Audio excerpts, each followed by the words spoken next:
A fundamental aspect of game design is that players can easily reach and see what they need. If it is too hard to reach or see the content, it will be very challenging to engage with it. This basic ability can have a very large impact on the player experience. Things that are too far out of reach may be ignored or forgotten. This could result in players missing key opportunities, or it might even lead to the game being played incorrectly. Considering whether players can see and reach needed elements is a topic that is drawn from the world of human factors. What is human factors? Human factors is the study of how people interact with products, systems, and environments. The goal is to improve safety, efficiency, and usability. Consider, for example, how people might interact with a ticket kiosk at an airport. Human factors would consider elements outside of the digital interface, such as the fact that users will be carrying lots of luggage, are likely to be in a loud environment, and might be distracted and stressed out. These human factors impact how effective the user will be at the kiosk. These extra considerations can be used when designing the interface and the physical kiosk. This same way of thinking maps perfectly to game design, where players are interacting with physical components. Bring the parts to the player. In the game Planet Unknown, players will be taking pentominoes from a central supply and adding them to their personal player board. The supply of tiles is stored in a round tray that rotates. This rotation serves two purposes. First, it limits which pieces you're allowed to take. A player can only select from the pieces directly in front of them. Second, it ensures that the player has easy access. The limiting of your choices is a great mechanic in that it reduces the options the players have, thereby reducing analysis paralysis. But in terms of player experience, the way the game brings the parts to the players is just perfect. Finding harmony of elements like this can be challenging. Another version of bringing the parts to the players can be found in the game Endeavor, Age of Sail. Each round, players will have the chance to acquire a new building to add to their individual player board. There can be up to 15 of these to choose from. All of these are stored in a nice tray that can be passed around. In this way, players will have the ability to see them up close and choose the one they want. I suspect this was originally done just as a nice way to store them, but it has the happy side effect of improving the player experience. Another game with a similar mechanic is Eclipse, Second Dawn for the Galaxy. In this game, players have the chance to acquire tech tiles from a very wide variety. There can be 30 or more to choose from. In another action, players may add ship parts to their board. All of these interact, and you have to have the tech tile to get the ship part later. These two trays can easily be passed around so players can quickly identify what they can gain. The game would truly be a nightmare without these trays. Consolidate when possible. Some games, due to their design, have parts that players simply have to be able to see on the board. And sometimes this will be a situation where a fair amount of content has to be consumed. This is a risky situation as it can result in a hard-to-play game. One game that has this problem, but overcomes it elegantly, is Cthulhu Death May Die. In this game, you select an elder god and an episode to combine. From this, you have 4 cards with custom actions, monster effects, and so on. These are all placed on the storyboard. In the latest version of the game, you can also add extra monsters to the episode. Those cards are added to the unknown monster board.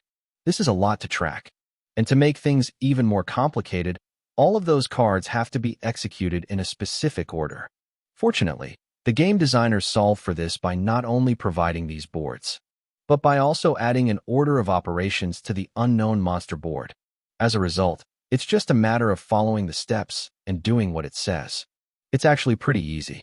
This is all great except when you have 5 players. There is simply no way everyone will have access to this information in a convenient way. What typically happens is that a single person becomes responsible for these boards. In this way, it is easy to see and access because that person should have it directly in front of them. And since the game is cooperative, this approach works really well.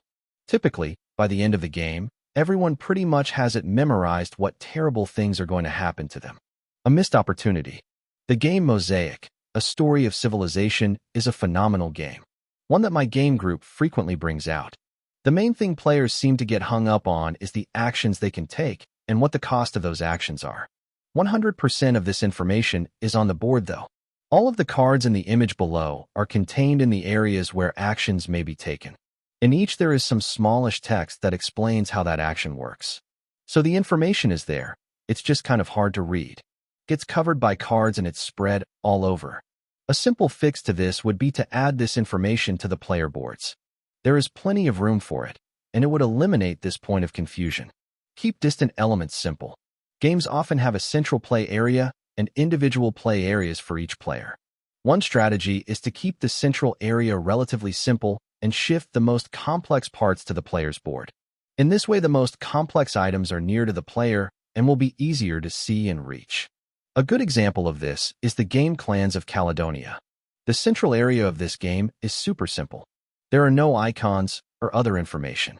It's player pieces placed on a hexes. Each hex is a terrain type, and that's about as complex as it gets. Another thing to consider with keeping the central area as the least complex is to have the central part be really big. The trend these days is for big, overproduced games. In some cases, this naturally leads to a very easy-to-understand game state. In GKR, heavy hitters, the board is super simple and doesn't have any tiny fiddly details. The fact that the parts are all gigantic is not only awesome looking, but helps players easily understand their status on the map. The 3D buildings make it even more clear what is happening. Contrast this with War of the Ring. The board in this game has mountains that block movement, but they are super easy to overlook. The free peoples are all blue, while the shadow side is all red. But within those there are multiple factions, which is almost impossible to discern. So in GKR, you can instantly process what is happening.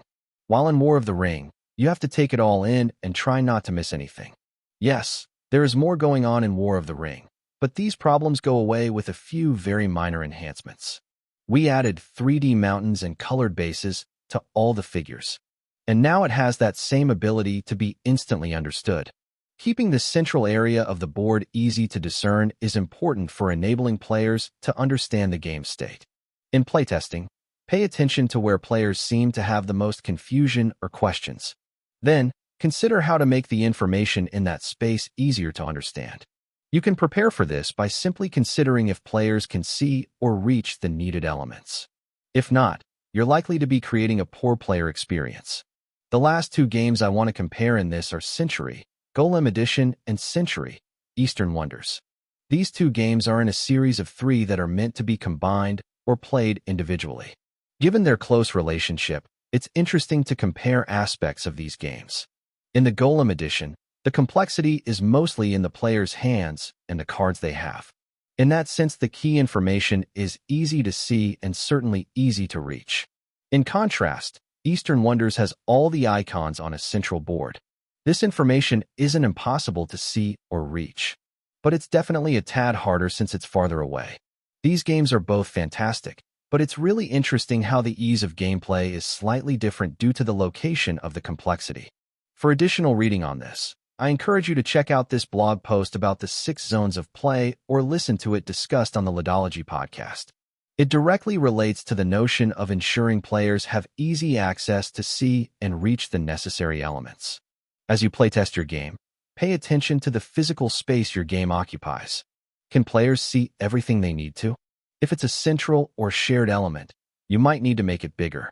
Or is there any information you can move from the central area to the player's personal space? Sometimes it's easy to overlook this aspect of game design, but it's definitely a factor in building a positive player experience.